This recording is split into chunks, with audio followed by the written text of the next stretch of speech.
ازيكم يا احلى اهل واحلى اصحاب احلى متابعين، يا رب يا رب الفيديو ده تشوفوه للاخر هيعجبكم جدا. طريقه بسبوسه هتعتمدوها مطبوخه على البوتاجاز، غير كل الطرق اللي انتوا شفتوها قبل كده هتشوفوها دلوقتي، ومش يعني يوم ما هتعملوها مش هتعملوا غير بالطريقه دي بعد كده. بصوا قد ايه مرمله وقد ايه القطعه ماسكه نفسها وما بتفكش منك، وخطوه بخطوه شوفوا الفيديو هيعجبكم جدا. هنجيب كوبايه سكر نكرملها على النار، ونحط الشربات على النار التانية، كوبايتين ميه على كوبايه ونص سكر. وهنشوف مع بعض خطوة بخطوة، اصبروا هتشوفوا اسهل واحلى واضمن طريقة لعمل البسبوسة. هنسيب على النار ونقلبهوش ونمدش في اي حاجة غير لما يبدأ يكرمل من الجناب. وهنا هنجيب بقى المواد الجافة، نص كيلو دقيق سميد، وهنجيب معلقتين دقيق ابيض عادي نحطهم عليهم، ونحط عليهم ذرة ملح وباكو فانيليا. هنشوف مع بعض ما شاء الله الطريقة دي من يوم ما عملتها وانا اعتمدتها والله ما بعمل غير بيها. وربع معلقه بيكنج باودر، ما تكتروش بيكنج باودر، يعني طرطوفه كده على طرف المعلقه. تمام. وهنقلبهم مع بعض كويس جدا جدا جدا، عشان خاطر كل المكونات تدخل في بعضها، ما تلاقيش حته دقيق سميد وحته دقيق وحته بيكنج باودر. لازم كله يتقلب مع بعض كويس. ما شاء الله ما شاء الله ما شاء الله، ربنا يبارك للي علمنا الطريقه دي. بصراحه انا والله عملتها يعني قبل كده على القناة برضو، بس بطريقة مختلفة، دي طريقة اسهل بكتير. جهزنا الصينية وجينا بقى عند النار، بدأ يكرمل من تحت السكر اهو، عشان كنت موطيه عليه مسك في بعضه على ما اجهز المواد الجافة. هنقلب مع بعض بقى وشوفوا واستمتعوا وجربوا وما تخافوش والله ما هتندموا. حاولوا على قد ما تقدروا ما تخلوش السكر ده يغمق منكم، لان لسه في مراحل تانية. هي... هيقعد على النار حبة كمان عشان ما يتحرقش منكم. هنا المية غلي بتاعت الشربات، هنحط عليها نص ليمونة ونوطي عليها. ولو عندك عسل جلوكوز حطي عليها معلقة عسل جلوكوز عشان ما يكرملش منك، او العسل يفضل ما يسكرش منك. انا حطيت معلقة عسل جلوكوز بس ما تصورتش. ما شاء الله، شوفوا معايا كده خطوة بخطوة وما تستعجلوش عليه. يعني بص النار اللي جوه دي النار الصغيرة بس انا معليها. هنجهز معانا بقى 3/4 كوباية سمنة وكوباية لبن ومعلقة قشطة. يعني بصي هتلاقيها دسمة وطعمة وجميلة وفي منتهى الجمال. بقى اتفرجي وشوفي الخطوات قد ايه جميلة وسهلة. هننزل بعد بص اللون بتاع العسل السكر بقى عامل ازاي. هنبدأ بقى ننزل بالايه بالسمنة. ما تخليش السكر يغمق منك عشان ما يتحرقش. يعني ممكن يكون كمان الكاميرا جايباه اغمق سيكا، انا يعني كان افتح من كده شويه. حطيت السمنه، وطبعا بنشيل الريم اللي على وش الشربات عشان يبقى الشربات حلو بتاعنا. ونبدا نحركها شويه في الصينيه في الطاسه اهو. هننزل بقى بالايه باللبن.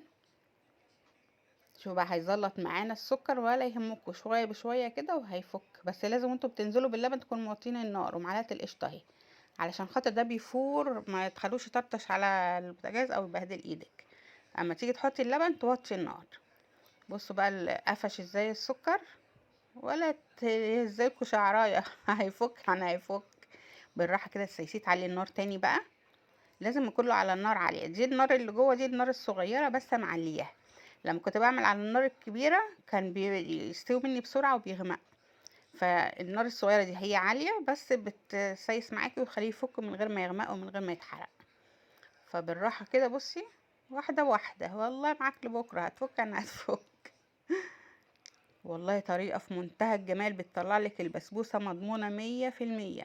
مش هقولك مثلا في احتمال خطأ، من اول مره عملتها وهي ناجحه 100%. حط هنا باكو فانيليا ما شاء الله عليها. هنيجي بقى عند المواد الجافه، حط معلقتين جوز هند كبار لو انت عاوزه، مش عاوزه بلاش. بس الجوز الهند بيديها ريحه وطعم حلو. اقلبهم معاهم كويس. اهي بصي بدأت تفك ازاي، اهي تفضلي معاها كده هتفك. ما شاء الله عليها، الف هنا وشفا عليكم والله هتعملوها. ويا رب يا رب يا رب يعجبكم الفيديو وتحطوا لايك، بالله عليكم لايك والنبي لايك.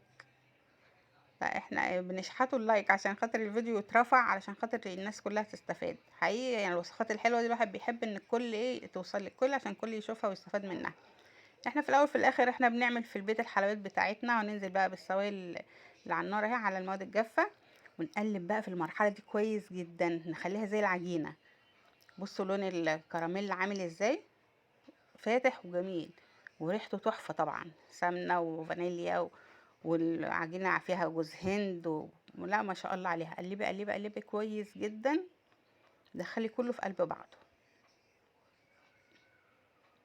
اهي. بقت عامله زي العجينه المرمله، الرمله المبلوله. عارفين الرمله المبلوله؟ الصينيه دي مش مهم تدهنيها سمنه على فكره، انا دهنتها بس هي كده كده البسبوسه كلها سمنه، ملهاش اي لازمه. طبعا اللي كنت بقلب بيها ما نفعتش، افرد بيها العجينه. ممكن تفردي بايدك كمان مفيش مشكله، عايزه تحطي عليها مكسرات، بندق، سوداني، زي ما تحبي. وبعد كده تروحي مدخلاها الفرن، تسيبيها بقى اهي في الفرن اهي، تسيبيها لغايه اما الجناب تحمر. بص تطلع بقى اللون عامل ازاي، انا مشغلاها لها فوق وتحت. تبدايش تقطعيها غير لما تبرد، يعني ممكن تغطيها وتسيبيها شويه كمان، ولما تبرد معاكي وتهدى كده تبقى هاديه تبداي تقطعي فيها علشان خاطر تقطع معاكي بسهوله. بصوا الجمال ما شاء الله عليها. يا رب اللي وصل معانا للفيديو لغايه هنا يكون حط لايك، ويا رب يكون الفيديو عاجبكم، لانه هو فعلا فعلا فيديو تحفه تحفه والله. انا بقالي فتره عايزه اصور البسبوسه بالطريقه دي عشان اوريها لكم، بس مكانش لسه في وقت ولا نصيب. بس ان الاوان انتوا تشوفوها الطريقه بتتعمل ازاي. كل ما اعملها في مكان اقسم بالله يقولوا ولا جاهزه ولا جاهزه، وكل يعني عايز الطريقه. قلت لهم والله اللي اعمل لكم فيديو واطلعه على القناه، واللي عايز بقى يشوفه ويوريه لحبايبه حبايبه. وادعوا لي دعوه حلوه من القلب، انا مش عايزه اكتر من اللايك والدعوه الحلوه من القلب.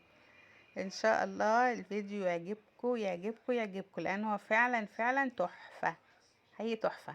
بصوا بقى الحته لما هتطلع عامله ازاي، ما شاء الله. يسلك لنفسك كده عشان هي بردت، فتطلعيها براحتك بقى. بس القطع ماسكه في نفسها ازاي اهي. بصوا بقى القوام، بصوا الجمال. هتشوفوا كمان الترميله بتاعتها وهي انا بقطعها دلوقتي ما شاء الله عليها. بصوا الجمال، اللهم صل على النبي. تحفه تحفه بجد والله. بص بقى، بص هفرفتها لكم اهي، يعني ما بحبش الحركه دي بس عشان اوريها لكم بتتفرفت ازاي. بصوا ماسكه في نفسها. كنت الاول اجيب الدقيق الباكو بتاع البسبوسه ده اعملها، اول ما احط فيها شوكه نلاقي كل حته راحت في ناحيه. لكن من ساعه ما عملت الطريقه دي بصوا ماسكه نفسها وبتتقطع وجميله جميله، طعمها حلو قوي. الف هنا وشفا عليكم. يا رب يعجبكم الفيديو، واللي وصل معايا الفيديو لغايه هنا يكون حط لايك، ويكون الفيديو عجبه فعلا، ويفكر جديا ان هو يعملها، لانها سهله جدا ومبتاخدش وقت ولا مجهود، ومضمونه 100%. والمقادير كلها كوبايه لبن وسمنه، خلاص على كده. واعمليها بقى بمنتهى السهوله، وفرحي بيتك وفرحي اهلك وحسيهم ان انت بقى حلوانيه. دي الطريقه الاصليه بتاعه البسبوسه بتاعه الحلوانيه. بصوا الجمال. بصوا كمان الطرف، لسه هوريكم الطرف مقرمش بتاعها كمان، اللي هم الحواف في بيحبوا الطرف ده. عند بابا الواد بيموت في الجنب ده، اللي هو اللي في الطرف الصينيه. كل ما كنا نبعت نجيب بيقول عايز طرف الصينيه، ادي عملتها له هي طرف الصينيه بقى. يقول لي اديني الصينيه كلها كلها، اقسم بالله يقول لي لو كلتها كلها طب هيحصل لي ايه؟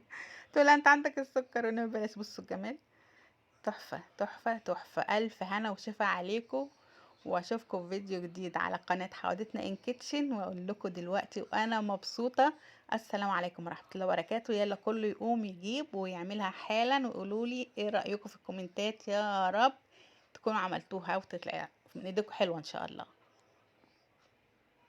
رصاصي بقى الفرحة الفرحة. بصوا اخيرا عملت لكم الفيديو اللي كان نفسي اعمله من زمان. مع الف سلامة، السلام عليكم ورحمة الله وبركاته.